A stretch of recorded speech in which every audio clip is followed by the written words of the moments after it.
In today's video, I'm going to teach you how to categorize transactions in QuickBooks. If you've already set up a transaction but left it uncategorized, don't worry.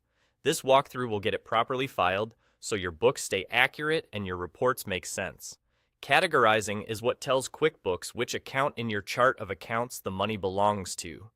Things like office supplies, utilities, or sales income, so your profit and loss and tax prep stay clean. Start by heading to the left sidebar.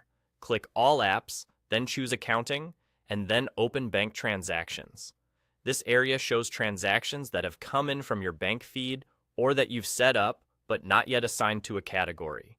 Taking this path helps you work in one place without jumping around, and it keeps the focus on the items that still need attention.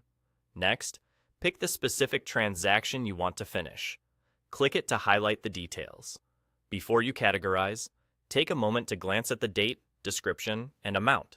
A quick review now helps ensure you choose the most accurate category and keeps you from having to revisit it later. You'll see a Categorize column for that transaction. Click the drop-down in that column. This list is drawn from your chart of accounts, so it reflects how your business tracks income and expenses.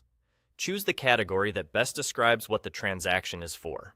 For example, if you bought printer paper or pens, you'd likely use something like office supplies. If it's a software subscription, it might fall under a subscriptions or software expense category.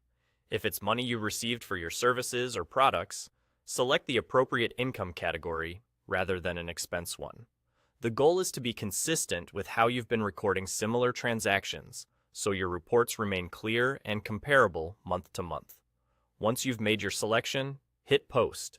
Posting applies the category to the transaction and moves it into your books, updating your account balances and financial reports immediately. You'll now see that transaction reflected where it belongs, which improves the accuracy of your cash flow view and your year-end totals. That's it. To recap the flow you'll use anytime a transaction isn't categorized. Go to the left sidebar, click All Apps, then Accounting, then Bank Transactions, open the transaction, use the drop-down in the Categorize column to pick the right category, and hit Post. If you ever realize a category needs to be changed later, you can update it and your reports will refresh accordingly. Keep applying these same steps and your bookkeeping will stay tidy, searchable, and ready for reporting at a moment's notice.